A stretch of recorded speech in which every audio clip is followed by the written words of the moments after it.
Always when we go live, he's got to say something. All right.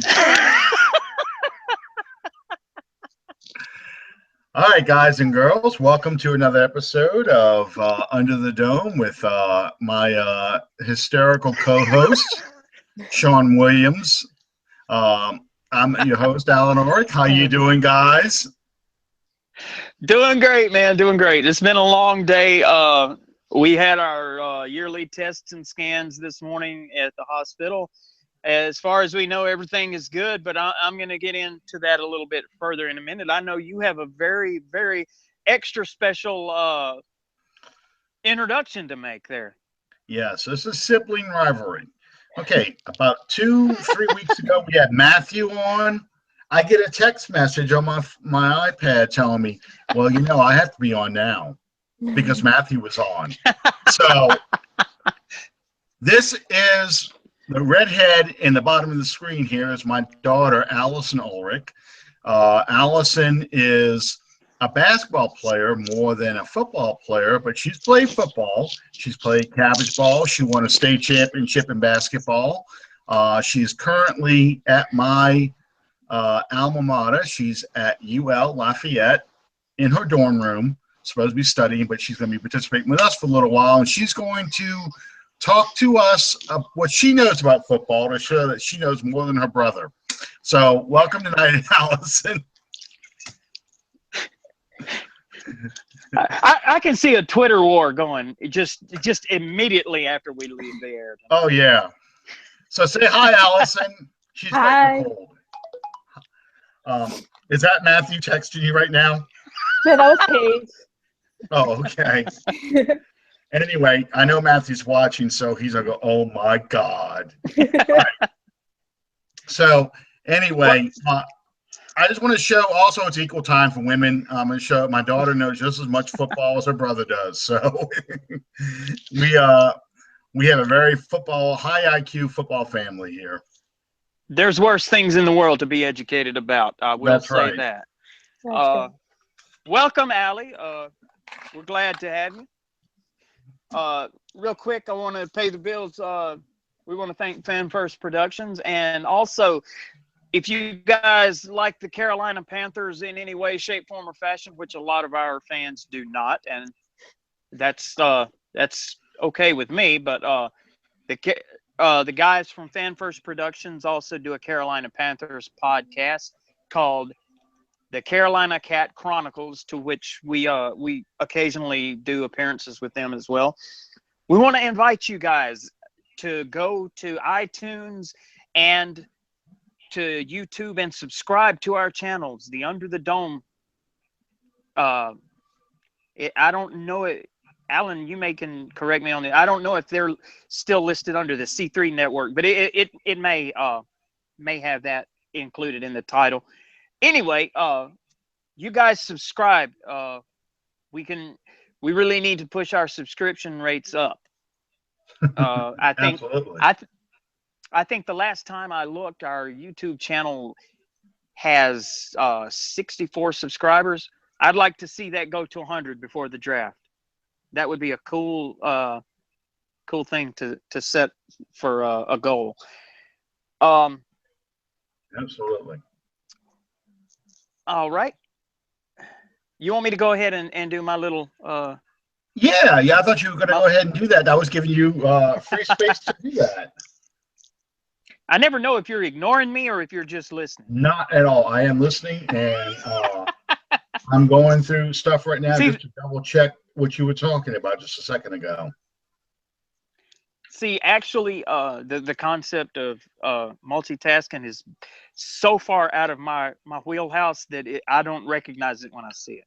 It is under the dome, under the C3 network. So okay. You guys, it helps us out a lot if you guys not just support what we do and watch our podcasts, et cetera, but to also subscribe on YouTube and to iTunes. That helps us to push our numbers up, which we need a lot. Okay. I have a little thing that I wanted to say. Oh, by the way, I got my hair cut and got rid of the beard. Okay, that's out of the way. Every once in a while, uh, life can be ugly.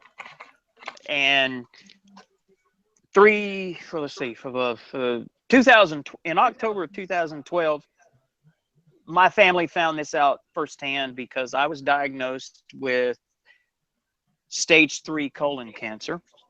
Um, Immediately went into um, radiation and chemo treatments. And long story short, we got it done.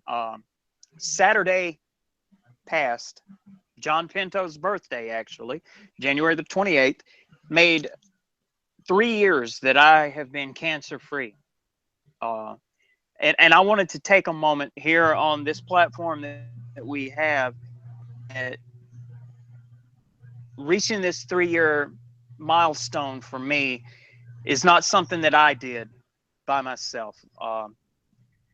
Going all the way back, John Pinto, Miss Jane Mabry, and several. I don't want to start mentioning names because I'm going to leave someone out, and I don't want to do that. But you guys have supported me all the way back to when I was writing regularly for PFS. You supported my articles, and when I first started hinting at the fact that we were going to have maybe a new project to get off the ground, you guys were inquisitive, and then Alan and I, July the 20th, we got this off the ground, and you guys have been more than supportive. I just want you to know, a lot of times in life, it's about focusing on what's in front of you.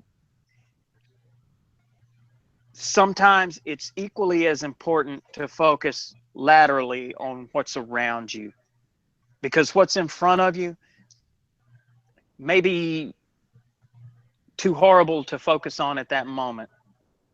And you never know the people that you touch and the people that you meet along the way.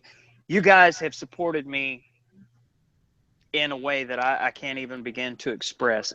And I want to just say thank you very much from the bottom of my heart, from my family to all of you guys. Thank you so much for the support that you have shown me and that we have received, not only through this podcast, but over this past 3 years that you have all been on this journey with me, it feels like. Thank you so much. It means the world to me. And Alan, I wanted to tell you about this experience that I had Friday.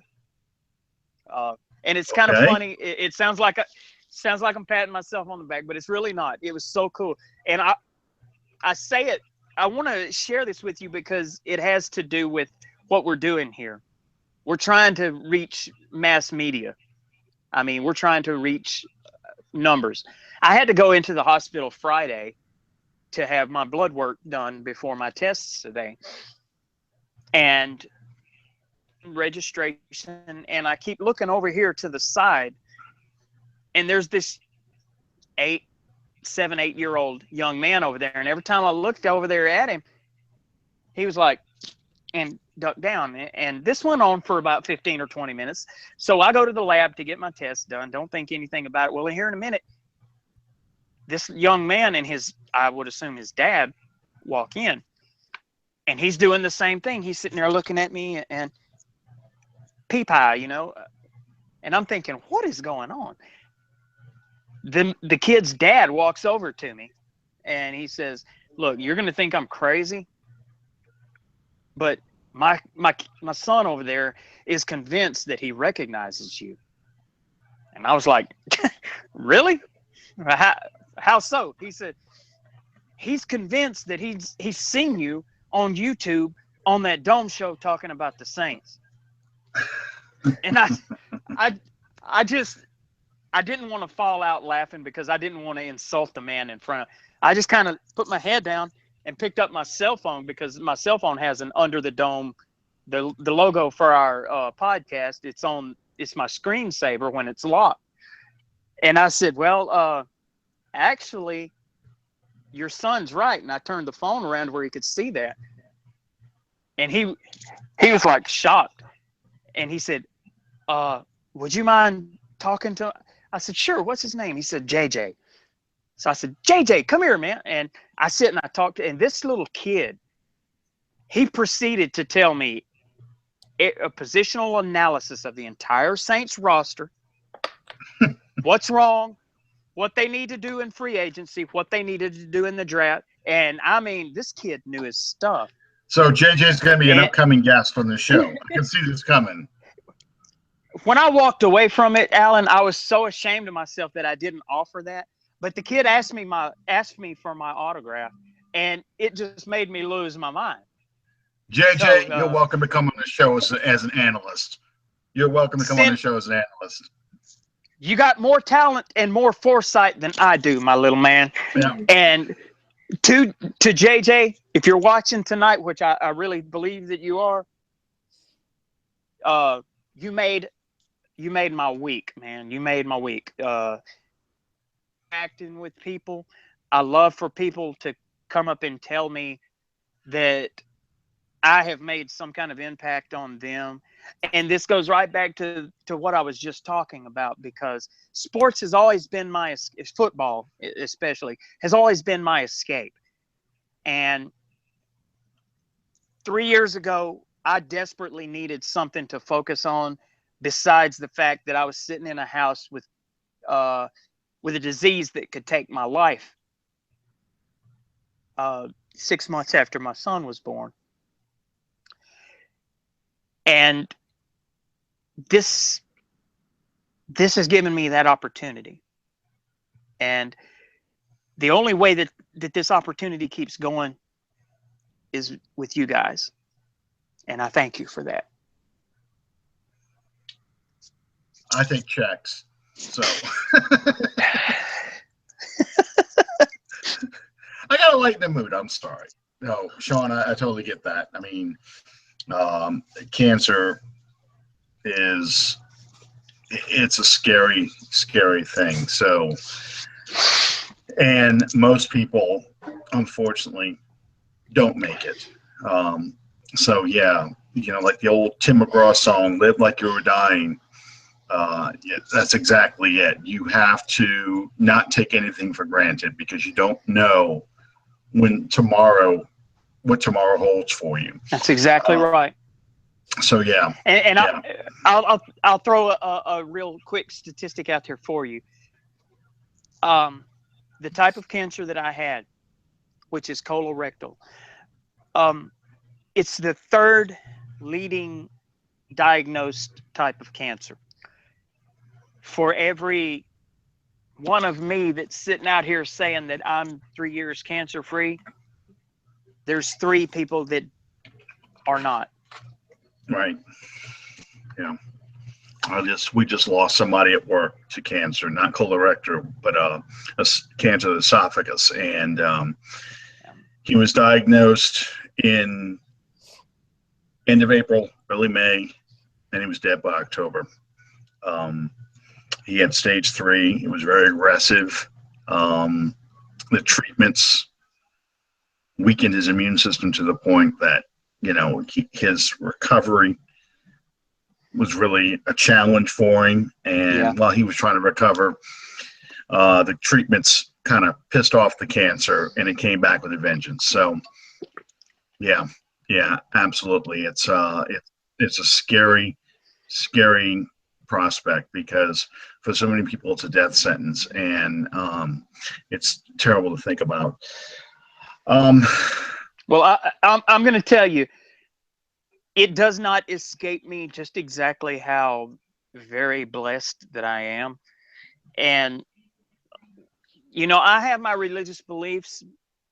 I don't rub them in people's faces, but I'm going to tell you here and now, to me, it wasn't that doctor or this person or that. God saved me, and he saved me for a reason, not just for a season. I like to think that reason is to annoy people through this medium, but well, you've got to have something you can focus on. You've got to have hope, and the idea that something better is going to happen. Absolutely. And on that note, I'm let's let's kind of I'm change sorry gears a little bit. Yeah, we're going to change I'm gears a sorry to little get. bit.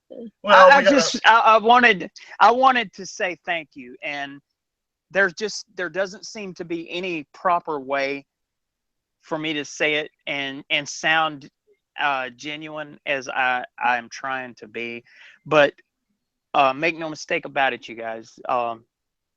You Every one of you that's sitting in front of a computer screen right now watching this, you are a part of my support system, whether you know me, whether I've ever met you or not, because this is my way of dealing and coping. And it has been for 3 years. And it's worked for 3 years. And we're in the process now of verifying year number 4. So, Good deal. Miss Well, Allie. something that is almost as bad as cancer. Super Bowl 51. We have a choice between cheering for Tom Brady or watching the Atlanta Falcons win a Super Bowl. I'm hoping for option C, giant meteor to strike the stadium and wipe out everybody. You know, the only reason that I'm not D, which is nuclear holocaust in Houston, is because I have family there. No. I just want the giant meteor to hit the stadium. That's it. Or somehow they both lose. Like one of those strange calls, like the Auburn LSU game where LSU thought they won, and so Auburn lost. But no, the penalty shows that LSU didn't actually win, so Auburn wins. So yeah, they both kind of lost at the same one time. Yeah, that's kind of what I'm hoping for. So look, we're gonna have. This is going to be. If I didn't hate these teams so damn much, this would actually probably be a pretty good Super Bowl because I think if anybody can stop the Falcons' offense, it'll be Bill Belichick. Allison, what do you think is – I was going to just throw her in here right from the get-go.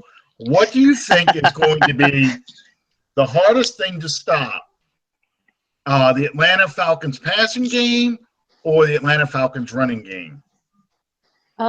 Probably their passing game because of Julio Jones. I don't think the Patriots have a good enough cornerback or whatever to guard Julio Jones. Okay. What about the fact that Bill Belichick usually takes away your best player, which in this case would be Julio Jones? Do you think the rest of the Atlanta receiving core is better than the New England Patriots secondary? I think so because, I mean, it's not just Julio Jones who's putting up numbers. The other receivers are, but it's just Julio Jones is getting over 100 yards. Was getting 100 yards per game. So. Okay. Sean, what do you think? What is it? What do you think is going to be the deciding factor in this game? It's really hard to say. If there's any offense in the league that could probably, especially with a 2-week prep time, if there's any offense in this league that could match the Falcons blow for blow, it would probably be the New England Patriots. Now, if you consider both offenses equal, then obviously the determining factor would have to be the defenses. And to be totally honest with you, let me get my puke bucket. Atlanta's defense is performing at a higher level than New England's is at this point in time, I do believe. Mm-hmm. Now, but there's one thing that you cannot discount going into this game, and I can't overemphasize it enough, and that's the experience factor of a Bill Belichick, a Tom Brady, and Matt Patricia. They're for the Falcons to compensate for that. I don't think that it will. In my mind, I can see Belichick either taking Julio Jones or Devontae Freeman out of the equation, because like we continue to hear on a daily basis, especially leading up to the Super Bowl, Belichick is going to take away the biggest weapon that you have. Well, the only problem with that line of thinking with the Patriots is the fact that they don't really have a one big weapon. I mean, they're going to hit you with Devontae Freeman. They're going to hit you with Julio Jones. They're going to hit you with Mohamed Sanu. And when you get to where you're feeling your way around all of that, oh, by the way, here's Tevin Campbell or Campbell. Coleman. I apologize. See, I don't even like them enough to learn their roster. Well, I'll be honest with you. This is what I did this past weekend because I did not watch the Pro Bowl. I take that back. I watched about 5 minutes when Drew Brees was in there. I saw the interception and I saw the touchdown. And, it did not escape me that the first pass he threw was to Jimmy Graham for a first down. Did not escape me. Just wanted to point that out. Thank you very much. Anyway, I dug out Super Bowl 25 because that was the Giants against the Buffalo Bills.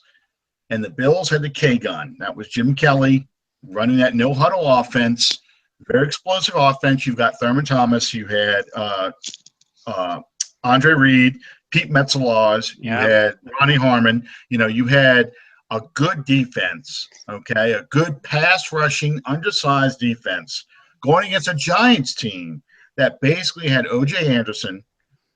You had your second-string quarterback in Hostetler, yeah. You had a bunch of no-name receivers. Bavaro. Yeah. No, I don't think Bavaro was there anymore. I think Bavaro was gone. But you had Mark Ingram's dad, Mark Ingram. Tony. Tony. No, it was Mark Ingram. Mark Ingram the first. Mark Ingram the second is the son. No, you're thinking of the San Diego Chargers receiver. Okay. That was, and he went over to the Broncos. But no. But you had a very under-talented, I should say, Giants team going against an uber-talented Buffalo Bills team that was just blowing teams out in the playoffs. And what was the game plan for that game? Slow it down and make it a long game. Make that defense chase you all game where it's got to, when Kelly's out there, he may go boom, boom, boom, boom down the field. But you're going to eat that clock up. You're going to keep Jim Kelly and hit that offense on the sideline. And you're just going to grind out and just keep moving the chains, keep getting first downs. I would not be surprised to see that version or that kind of offense unveiled by the New England Patriots in this Super Bowl, because I think, yes, Belichick's going to take away Julio Jones, but I also think that Belichick's idea or philosophy is we're going to keep Matt Ryan on the sideline and make that offense impatient. So when they do come out, they're going to come out there flinging that ball around, trying to jump on us in a hurry. We got to try and get a couple of turnovers or get them off the field, but we're just going to keep eating that clock, and we're going to run 8 and 10 minute drives, and it's going to be a 20-19 kind of ball game.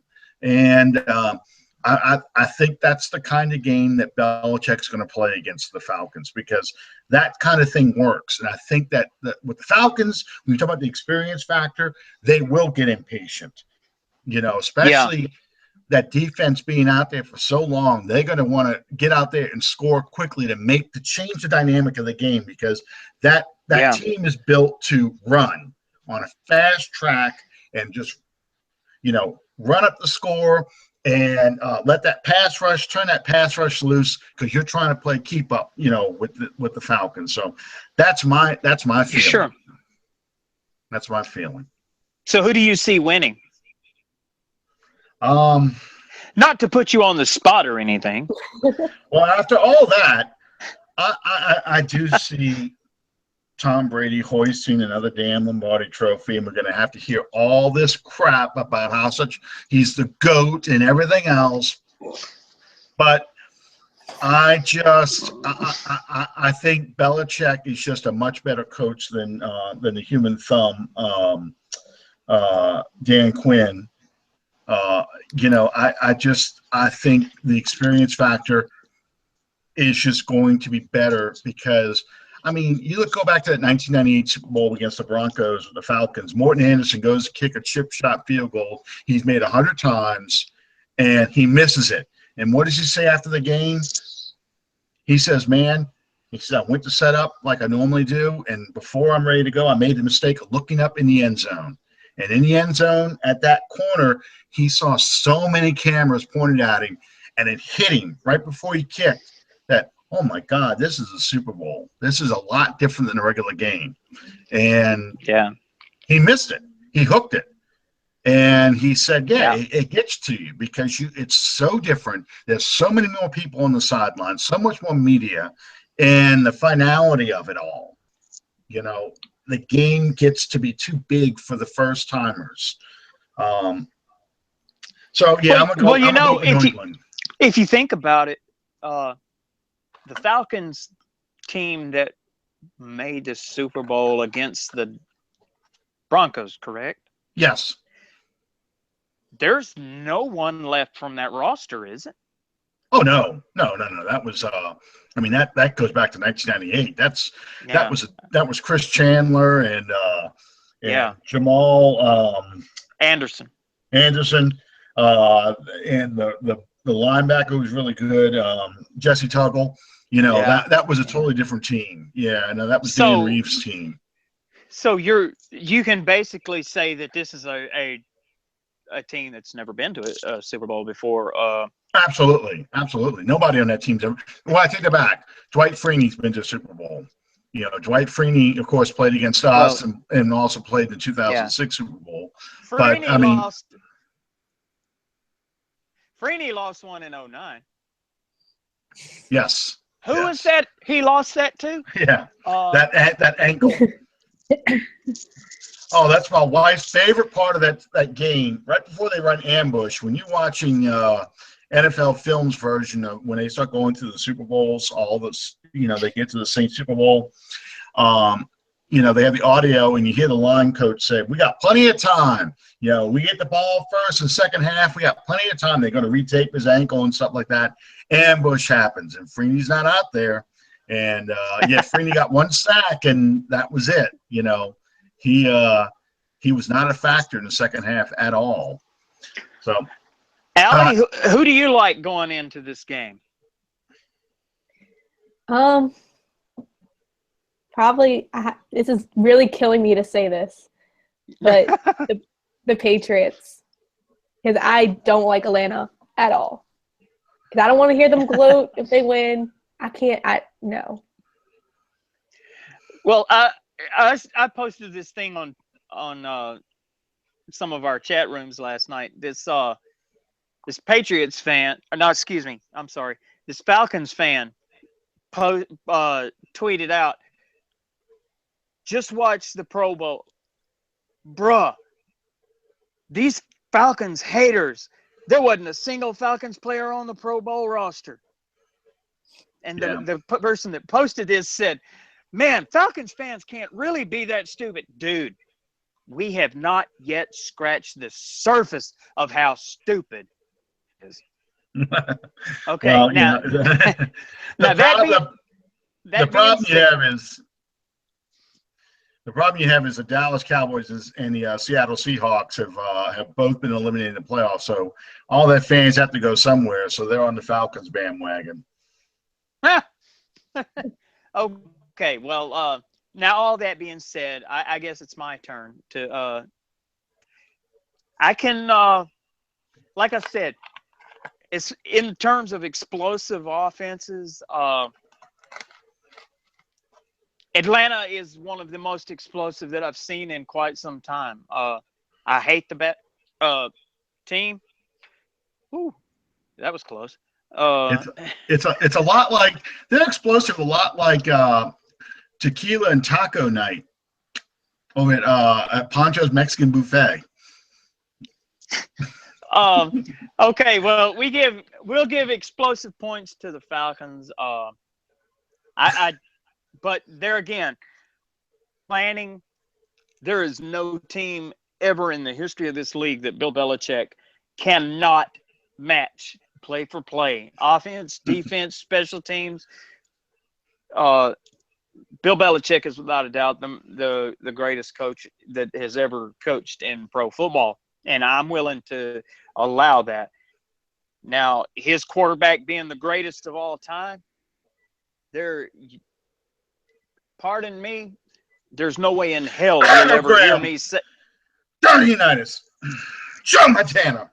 Sorry, there's no attack there. There's no way in hell that you'll have me ever hear me say that Tom Brady is the greatest of all time. Sammy Bar. I'm sorry, God. There's not even any way that you're going to have me hear me say that Tom Brady is the best playing right now, because my quarterback, for every one of these Lombardi trophies that Tom Brady lifts up, my quarterback's got a record in the record book. It's all up to what your definition of the greatest of all time is. And I'll tell you straight up, I'll take Drew Brees over Tom Brady every day of the week. Here we go.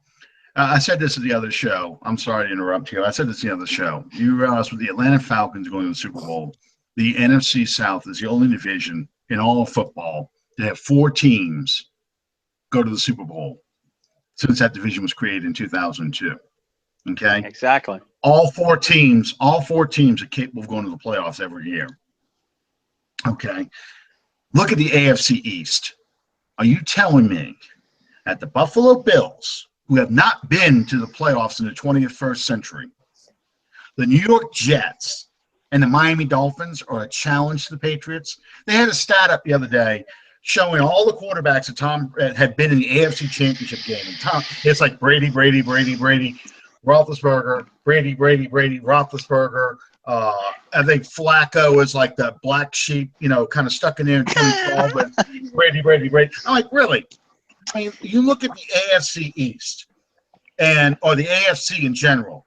Who makes up the top 5 teams in the draft every year? They're going to be AFC teams. It's going to be Cleveland. It's going to be Jacksonville. It's been Oakland a lot. San Diego. The Jets and the Bills. Occasionally, an NFC team falls in there, but most of the time, it's an AFC team. So it's not like Tom Brady's going through the 85 Bears, the 86 Giants, the 88 or 89 Eagles, the Dome Patrol, Joe Gibbs Redskins. He's not facing those kind of teams. He may face 1 or 2. That doesn't mean he's not a great quarterback. He can't help the teams he's got to play. You play whatever's on your schedule. But what I'm saying is, when you start telling me, like, this guy is the greatest quarterback ever, I'm like, oh, look at this. We got guys coming in Allison's room, everything else. When you tell me you're the greatest team ever, greatest quarterback ever, I'm like, no. You have to face tougher teams than what you've been facing. You have to face Joe Montana. For as much as I can't stand the man for what he did to the Saints, Joe Montana faced tough defenses every playoff year he went out there. Joe Montana had to succeed against that New York Giants defense, the Dallas Doomsday defense, the Chicago Bears defense. To tell me that's what I was just saying. Tom freaking Brady is the greatest of all time. He may be the greatest of this era. There's an argument you can say he's the greatest of this era because he's won the most Lombardi trophies in this era. But don't go to the greatest of all time. It ain't happening. It's not, because it's not the same. All BS aside, being completely honest, and I've had to make this comment before to several people in different chat rooms. When you start talking about greatest of all time, no matter quarterbacks, wide receivers, whatever, it's all subjective. It's going to be by your criteria and your criteria alone. Who are you seeing? When you're talking about greatest quarterbacks of all, are you okay? What is your criteria? Are you going by Lombardi trophies? Are you going by records in the record book? Or, what is your right? And as many different people as you have that are telling you as many different ideas as to what makes the greatest player of all time, that's how many different answers you're going to have. Yeah, yeah. It just Let's move.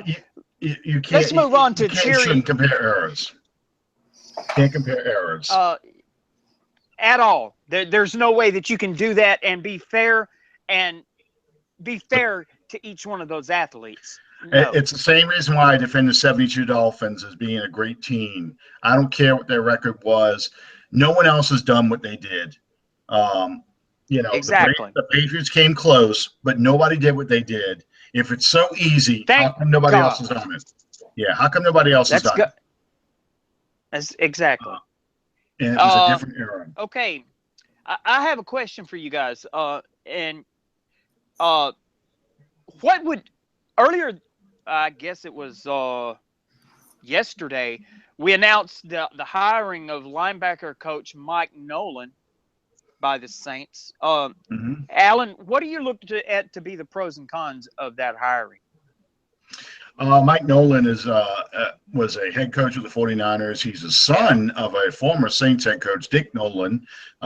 Dick Nolan coached from 78 to 80 with the Saints. He was a defensive coordinator for the Baltimore Ravens. He was head coach of the 49ers. He's been also defensive coordinator for the Falcons. He was a linebackers coach at LSU way back when. So he's got a good defensive pedigree. You've got to look at linebackers like Ray Lewis that he's had under his tutelage. Patrick Willis. He drafted Patrick Willis. As much as you may not want to acknowledge it, the Falcons have had some good linebackers under him. I was looking at his pedigree earlier today, and I saw a name that maybe only you will know who I'm talking about as far as everybody listen to us right now. Randy Gradishar. Yeah, old Broncos linebacker. Yeah. He's I think this is a big step up as far as quality coaching. A lot of people hated Joe Vitt. I thought Joe Vitt was kind of the scapegoat for a lot of things.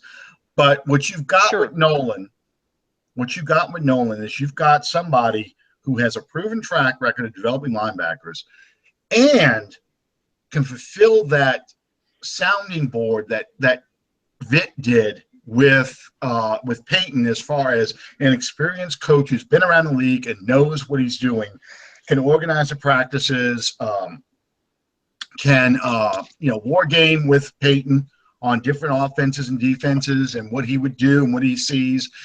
All the things that he used to rely on Joe Vitt for outside of coaching, the advice standpoint. I think you can get that with Dick Nolan. With Mike Nolan. Dick Nolan, unfortunately, has passed away. But yeah, he gets that with Mike Nolan. I was about to ask how that was going to work, but yeah, no. Poor Dick Nolan passed away several years ago. But yeah, I think this is a really good move. I mean, the negative, Andrew Juge wrote this on Twitter that he really wanted a young linebacker, up-and-coming linebacker coach to coach the Saints linebackers. But, you're about to – I think they're going to draft a linebacker either in the first or second round. You've got young linebackers with Stephon Anthony. You really want an experienced coach who's been there and done that with these young kids and can kind of get them to prepare to be a professional. So that's why I think this is a good hire. Several other, and then of course we've announced a couple other hires. We brought back Curtis Johnson, which I am thrilled beyond belief that we have Curtis Johnson back, because I thought CJ was probably the best assistant coach on the Saints staff going back to 2006, the best coach. Do you see him doing with Thomas, Cooks, Snead, and we're going to get into the Snead a little bit later, but do you see him doing with this receiving core what he was able to do with Lance Moore, Marcus Colston? Oh, yeah. Well, they're a much more talented receiving core than what the what he had to work with when he first came in 2006. I think the important that the receiver that's really going to benefit from him is Brandon Coleman. Sure. He's either gonna get Coleman to become more consistent and catch with his hands, or he's gonna run him out of there and get somebody else in there who can do something. And I think you'll see that fourth or fifth receiver, either an undrafted free agent or a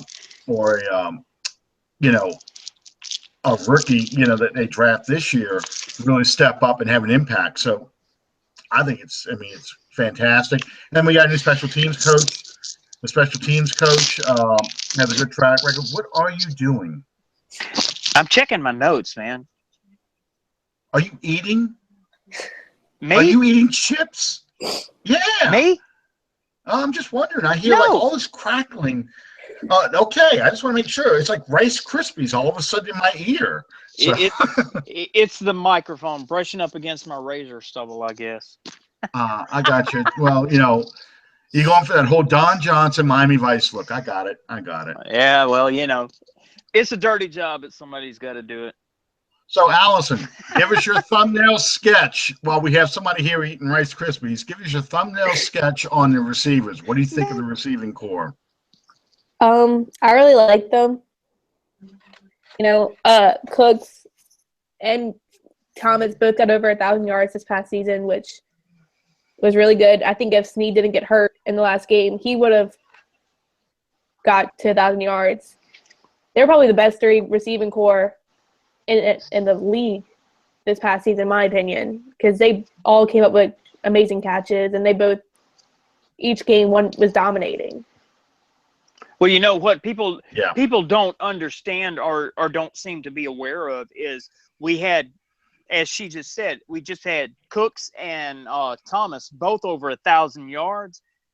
Snead was only 105 yards away from that 1,000 yard barrier.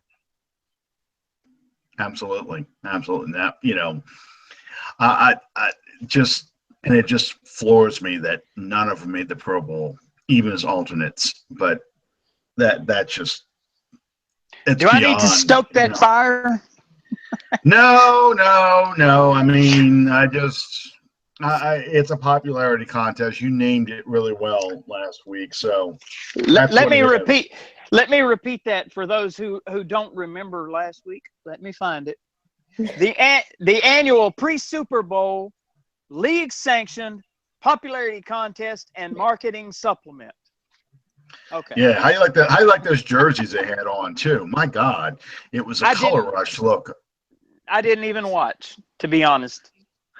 It was ugly. It could not be any uglier than those orange. Was it Denver or Seattle or those orange push-up colored jerseys that somebody wore this past year on Thursday night? No, I think that was Denver actually had that on the push-ups.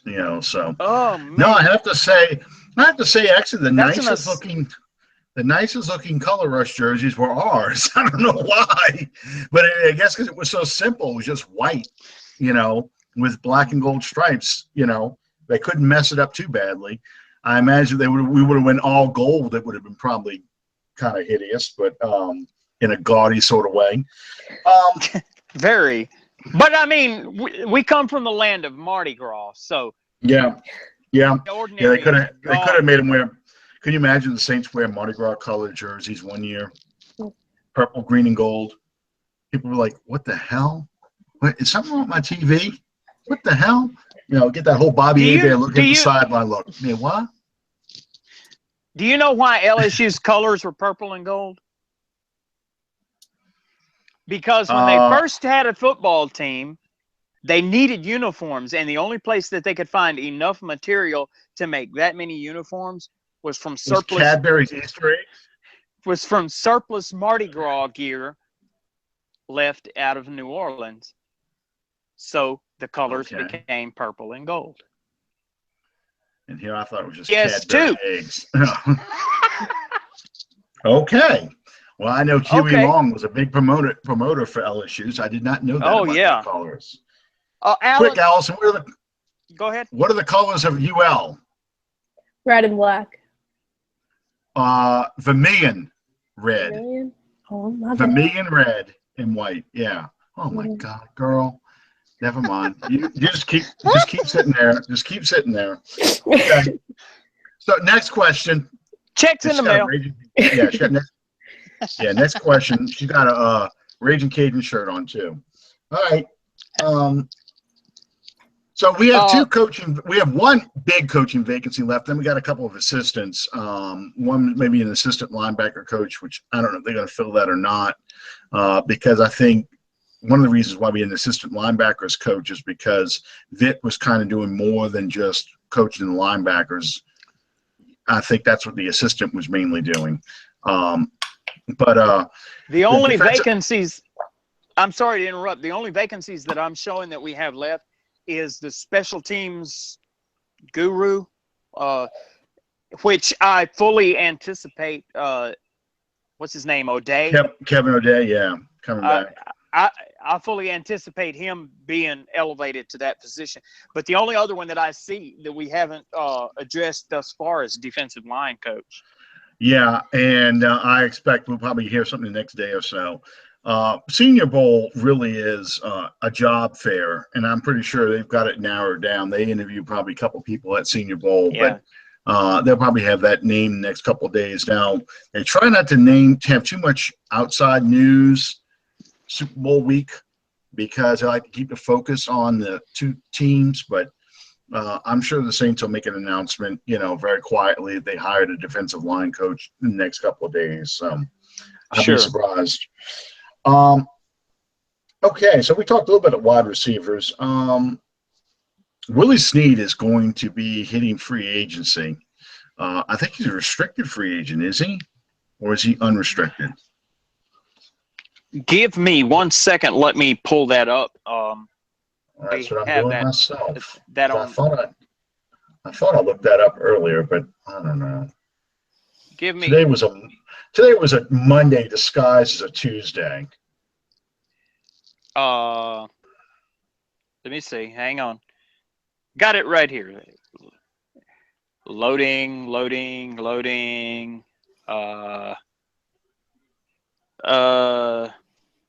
No, I don't want to subscribe. Shut up.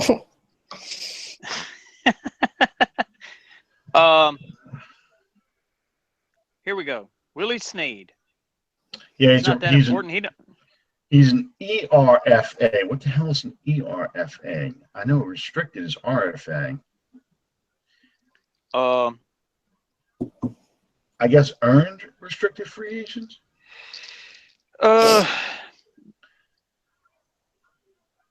Okay. I have to pay to find out, but it says ERFA, which lends me to believe he's a restricted free agent. Yes, he is. Restricted free agent. So basically, the Saints will have to tender him, and other teams can try and sign him, depending on what the tender is. They'll get a draft pick for him if they're smart. What? Matthew says he's exclusive rights free agent. That's what Okay. means. Exclusive? Okay. Well, it's restricted or exclusive rights. That must be the new term for restricted. Okay. All right. Of course, Matthew's going to chime in. So basically, he's the Saints unless they decide otherwise.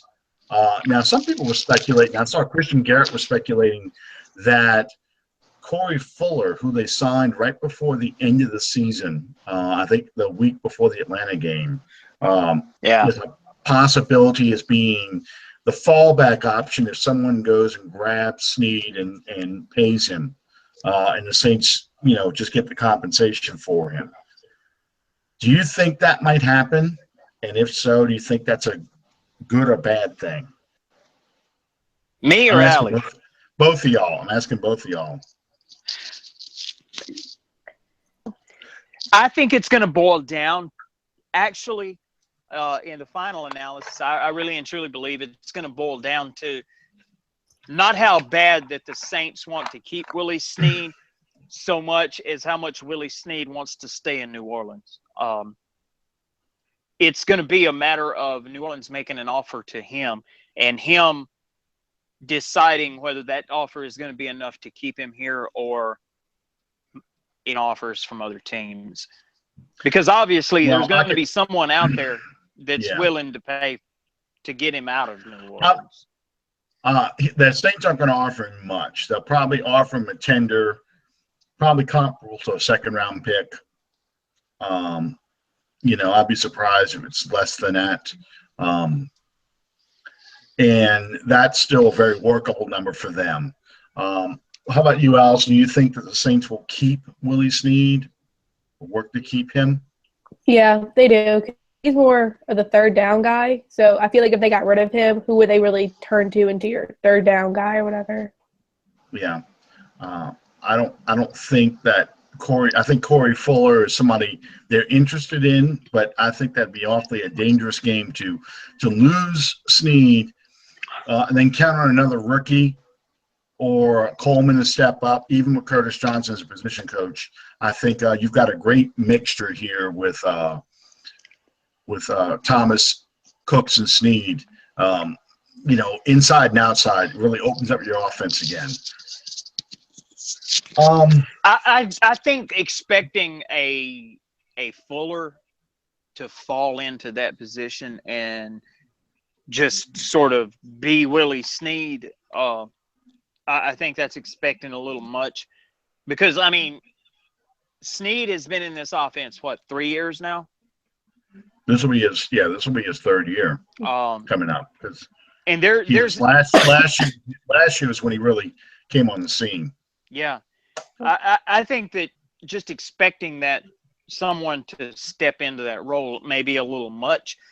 But you have players on the fringe, like, for example, your Kobe Fleener, that can step up their game. If Kobe Fleener learns to catch the ball and then not fumble the ball, you're looking at another dozen receptions right there.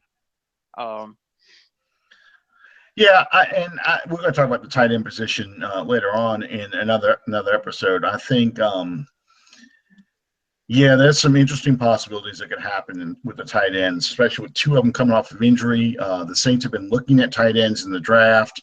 Yeah, there's going to, and then there's the whole Jimmy Graham rumor floating around that the Seahawks may release him or trade him away to try and save the money so they can spend it on offensive linemen. So, there's a whole bunch of stuff that could happen with Graham.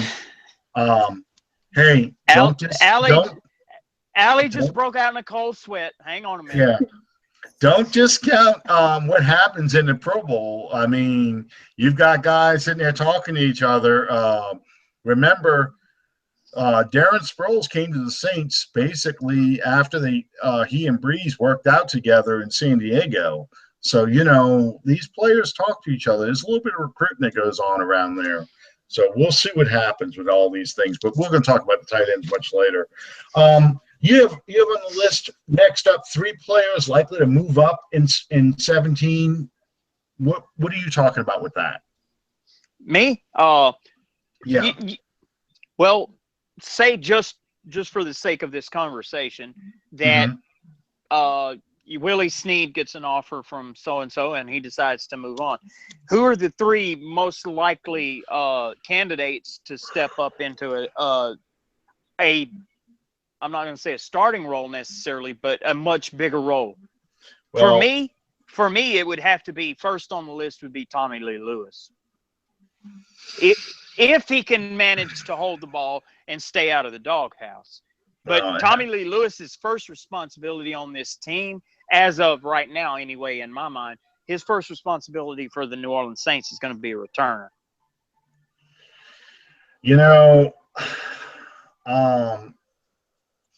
The problem you have really is, I put Brandon Coleman at the top of the list because obviously he was the 4th receiver. After that, I have a feeling if there's somebody's going to step up, let's just say that we lose Snead, if someone steps up, it's going to be somebody who's not currently on this roster. I'll be honest with you. I'm looking at the receiving position here, and before we even hit free agency, you got Corey Fuller, Jake Lampman, Rashad Lawrence, Tommy Lee Lewis, and Jordan Lambert Williams. Not exactly a great litter to pick through. I think they would look for somebody else beforehand. They'd bring in a veteran receiver of some kind. They tried to bring in the guy ended up going to Detroit, Bolden.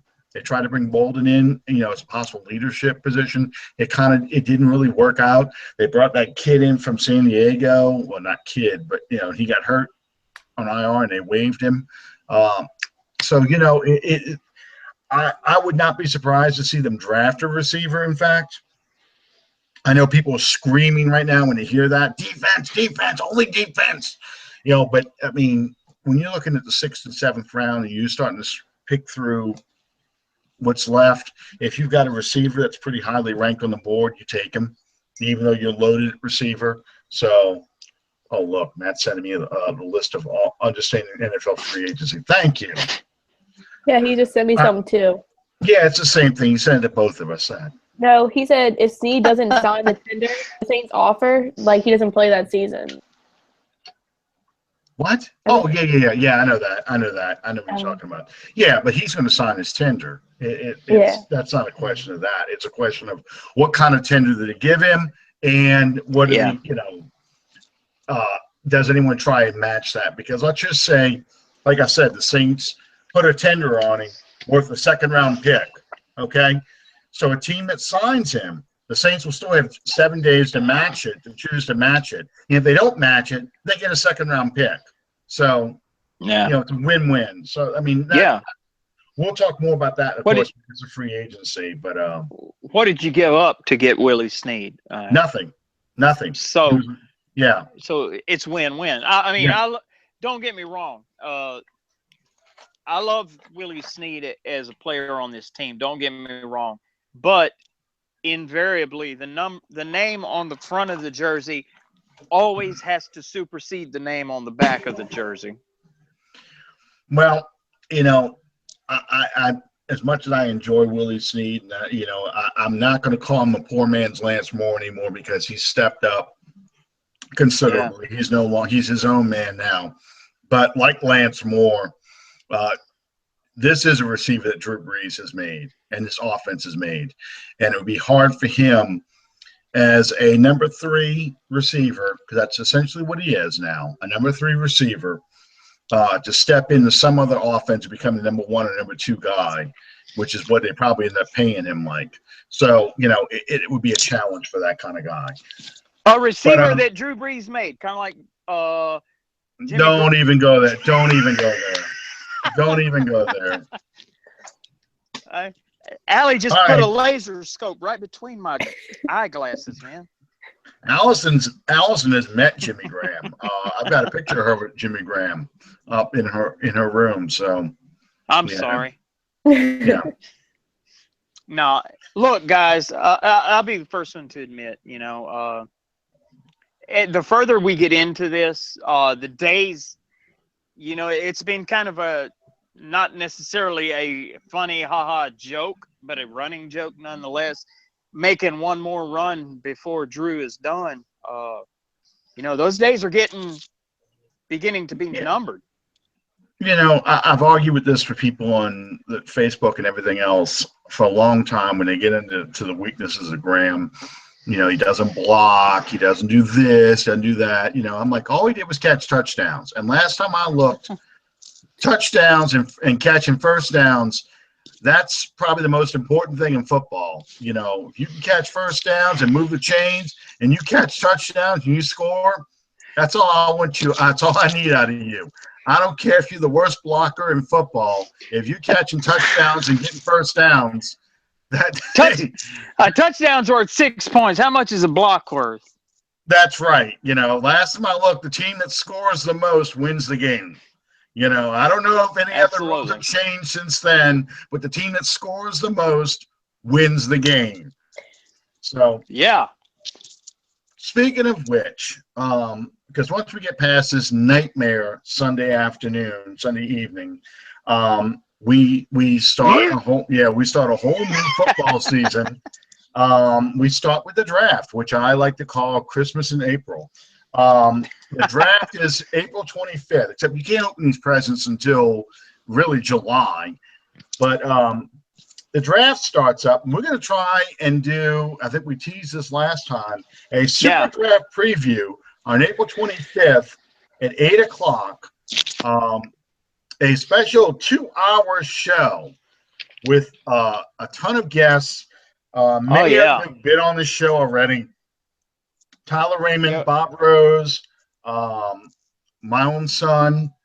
Then there's a few others that we're trying to drag in. Sean, what you go ahead and tell us about some of these other guys? We have some of my buddies from ProFootballSpot.com, like Jack Kopansky, Jake Arthur, Ryan Tracy, who was also on with us. He covers the Chiefs. He was on with us earlier this year. Yes. And there'll be a few others we're currently talking to and negotiating with. Everybody wants a spot on under the dome. We have to kind of mill it out and dole it over. The in-demand show. And, of course, we have two guests coming up, too. Yeah, on February the 7th, we're going to have, from Last Word on Sports, John Butler. He's going to be a guest with us next week. And the following week, which will be February the 14th, we're going to have back from the Who Dat Dish, Bob Rose, our buddy from upstate Pennsylvania. I'm sure his girlfriend's really going to appreciate the fact he's been on a podcast instead of with her on Valentine's night. Yeah, us guys, there is no Valentine's anymore. I mean, that's all dead. Just for the record, it's all my fault. Yeah. I schedule the guests. I do all the. It's all my fault. I got big shoulders, and my wife will punch me in the face. So there we go. So that's something to look forward to. We have a couple good guests lined up, so we're going to keep going through the off season, and then we're going to build towards that super draft preview, where each week we're going to go into not only position analysis of the Saints, but we're also going to position analysis of the draft. Starting with some of the most important areas like defensive line, linebacker, that kind of stuff. And get our guests' take on who they think the Saints should look at or should be looking at as far as draft choices. And also free agency is coming up. Free agency will be after the combine at the beginning of March this year. So it's, people are going to be sitting there for a long time waiting to see what's going to happen. And, of course, free agency changes everything we do in the draft. If we were to sign, say, a stud outside linebacker, suddenly now outside linebacker is not going to be that big of a need in the draft compared to defensive line. So it's all things, draft is shaped definitely by the what happens in free agency. Allie, let me ask you this. What do you see as the top three positions of need heading towards the draft? Oh, wait, me? Yeah, you. Yes, you. Oh,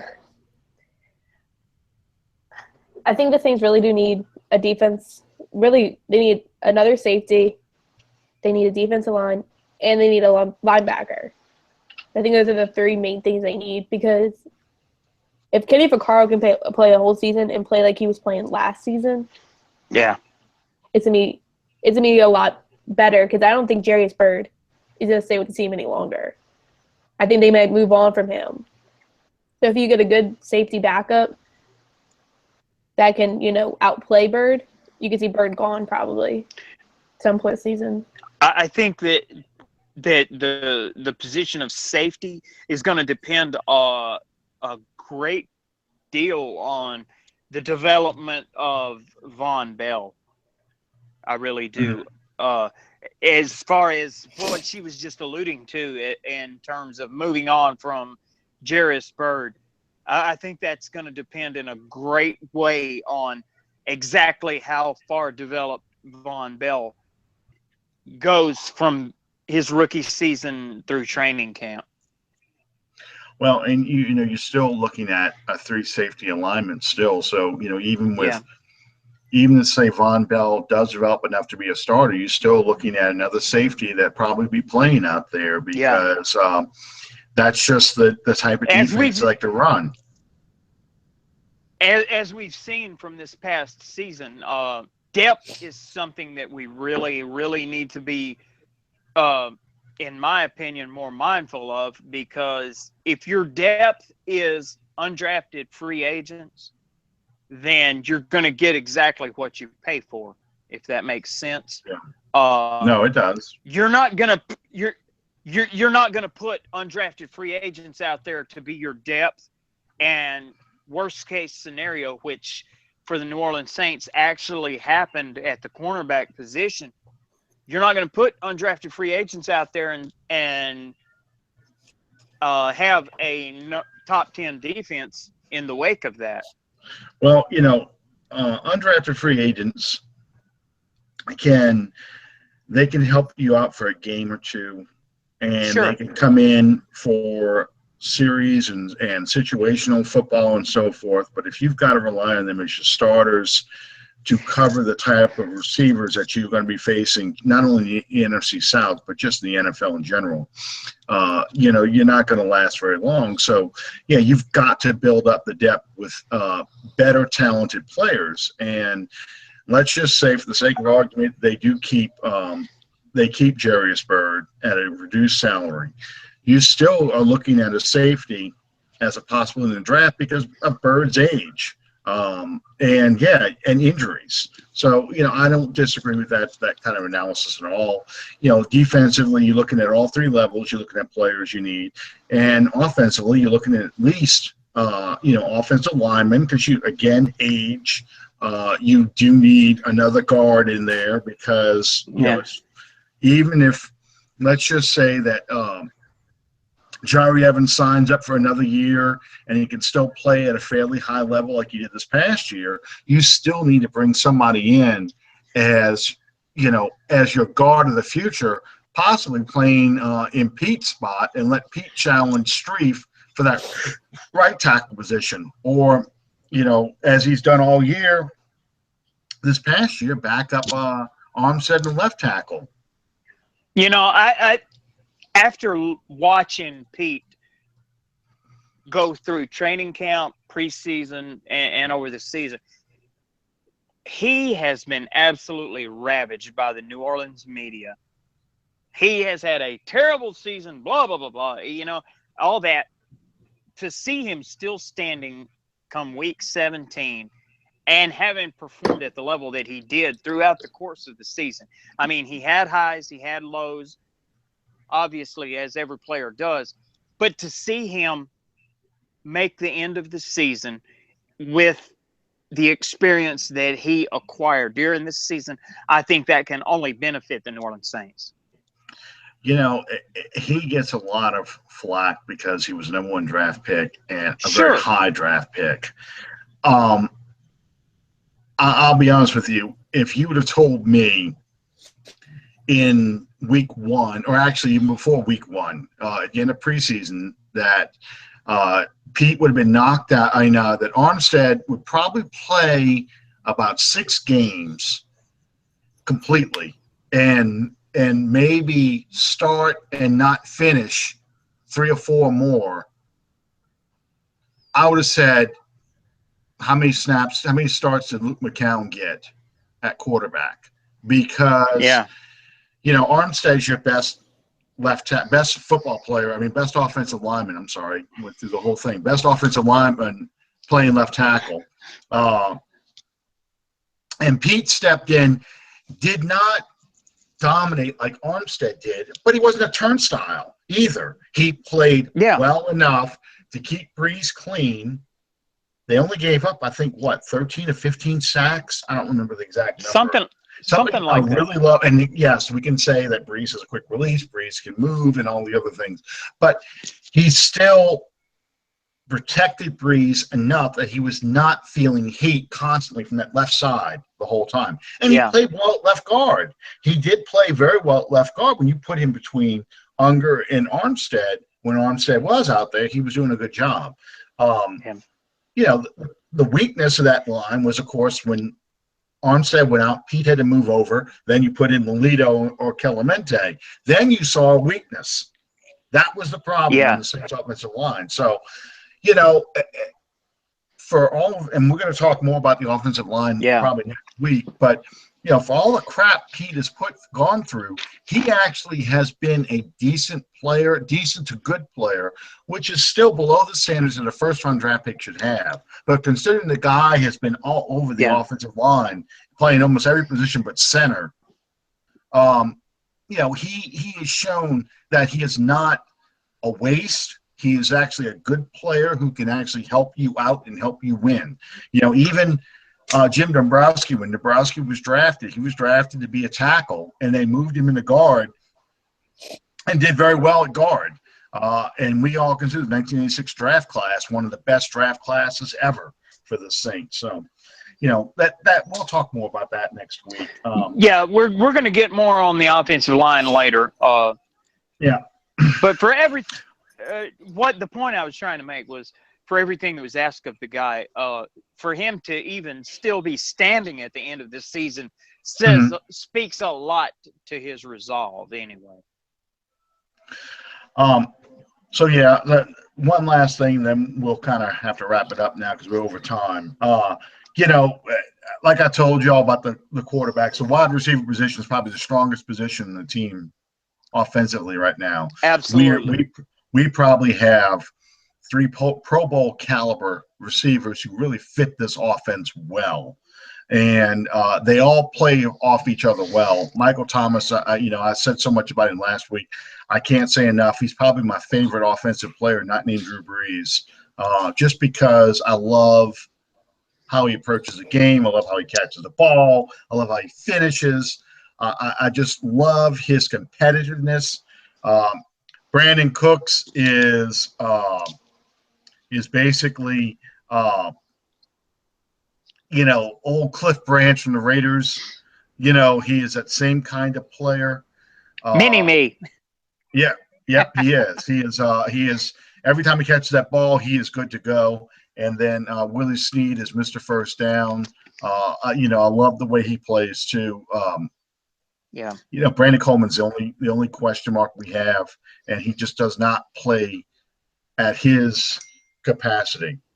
Oh, Alice is losing the Wi-Fi on us. Okay, that's probably the school Wi-Fi. That's why she's frozen down there. She's not sleeping. She's frozen. She just texted me.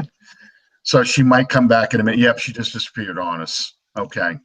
I had a feeling because she wasn't talking very much, and she's not feeling well either. But she's on UL's Wi-Fi, and yeah, I was afraid that was going to happen. That's everybody but Miss Deb, right? Yeah. Yep. Yeah. Well, you're not going to get Reagan. Reagan doesn't talk sports. But anyway, we'll pick on Allison later, like she was sleeping there in the corner. But anyway, we'll go on some more of that next week. Sean, do you have any final thoughts you want to share with the class? Oh, well, don't chew gum, don't smoke, keep your drinking to a minimum. Yep. I don't know, man. It just occurred to me. It's, you know, you look back on things sometimes and it's, you know, it seemed like a good idea at the time. Strict again, as I started off the hour, thank you guys so much. Very much. Thank you guys for your support, for what we're doing. This is a labor of love for Alan and I. This is something that we believe strongly in and that we enjoy a great deal doing. And as long as you guys are sitting there listening, we're going to be sitting right here talking. Thank you guys so much for your support. Absolutely. And, kind of trying to just suck it up. And I don't know. I'm debating whether I'm even going to watch the Super Bowl. The last Super Bowl I missed was Super Bowl, the Patriots Eagles one, and that was from 2005, because I was actually at Disney World. That was the night I got this tattoo. Really? That was the night I got my Tasmanian devil tattoo. I But won't anyway. I won't even ask how that even came about. But anyway, yeah. So I'm debating whether I'm gonna watch this Super Bowl, and I'll probably put it on for the first quarter. And if Atlanta starts tearing the Patriots apart, I'm turning it off, because people in Alabama people in Alabama don't need to hear that level of profanity coming out of my house. That's all I'm saying. Yeah, that's not a good thing. Well, me personally, and people laugh at me when I make this analogy, but for me, the biggest holiday on the calendar year is, it's not Christmas, it's not Easter, it's not 4th of July, it's Super Bowl Sunday. And it always has been. All my life. Growing up, the most interaction that I had with my dad was watching Super Bowl. What was the first Super Bowl you saw? Oh, probably the first one that I saw, or the first one that I remember. First one you remember, then. Probably 1980 with the Steelers and the Rams. Okay. That's probably the first one that I can really bring to mind. Yeah. The first one I watched was Super Bowl 10, Steelers Cowboys. That was the first one I can remember sitting there watching. Now, my dad went to Super Bowls 4 down in Tulane Stadium, and Super Bowls, I think it was 6. Yeah, 6 was in Tulane Stadium, Dolphins Cowboys, and Super Bowl 9 in Tulane Stadium with the Steelers and the Vikings. And he had tickets to go to Super Bowl 12, which was Dallas and Denver in the Superdome, but he decided not to go. Yeah. He stopped going after that, because they used to offer Super Bowl tickets to the host cities' season ticket holders to get people to go to this. That's how it was back then. Anyway, the story I remember most about Super Bowl 9 was it was one of those typical New Orleans days. The day before, 85 degrees, and a front was going to come through. 65, 70, kind of humid. A front came through that Saturday night, early Sunday morning, and it changed it, 40-degree temperature difference. And the wind comes out of the north, and it's blowing, and the field is soggy, and the whole bit. And my dad took my best friend's dad to the game, and they're sitting at the game, and the guy's going, my dad's name was Alan, but he went by Al. He says, Al, I can't believe you're drinking cold beer. It's 30 degrees outside. I'm freezing in this wind. And my dad's like, it's equalizing the temperature that way. I got my body internal temperature equalized with the weather outside, drinking cold beer the whole game. That's my dad. My dad is, he is the person that tells a waitress. Is your dad still living? Oh, yeah, he's 75. He just turned 75 January 25th. He said, I have got to meet Mr. Al. Oh, yeah. Big Al. Yeah, you can meet him. He's a trip. He goes and plays golf. This was in July, August, plays golf. So he tells they come back to the clubhouse, and he says, give me 2 beers. And the lady says, I can only give you 1 beer at a time. He says, all right, let me tell you what you're going to do. You're going to bring my first beer, put it in front of me, walk straight to the back, go get my second beer. By the time you come back with my second beer, this will be empty. And she hands a big long nut to him. And sure enough, she comes back with the second beer. He puts the full beer right there next to him. Bring it. Keep bringing them. I have got to meet Mr. Big Al. Oh, yeah. Everybody knows Al. Everybody knows Big Al. Yeah, that's him.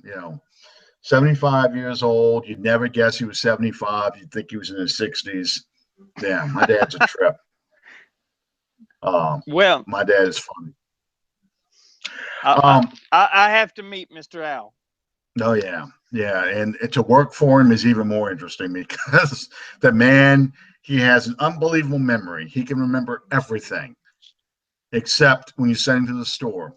Tell him to go pick up a 2-liter bottle of Coke, comes back with a 2-liter bottle of Diet Mountain Dew. Tells you it's the same thing. No, it's not the same thing. But that's my dad. I could tell you 100 stories about my dad. He's hilarious. Anyway, thank you guys for sticking with us for this much time. And maybe one day I'll sit here and tell one story after another about my dad. It's all true. All these stories are true. Well, I thank you guys for all the well wishes and everything that I've received over the weekend. As far as the 3 years goes, from here it's on to number 4. There we go. Good deal. Thank you guys for joining us. We invite you back next week. Our guest will be John Butler from Last Word on Sports. We'll do the post-mortem of the Super Bowl. Maybe the commercial will be more interesting. So, anyway, thank you guys for watching Under the Dome. Y'all take it easy, all right? Have a good night.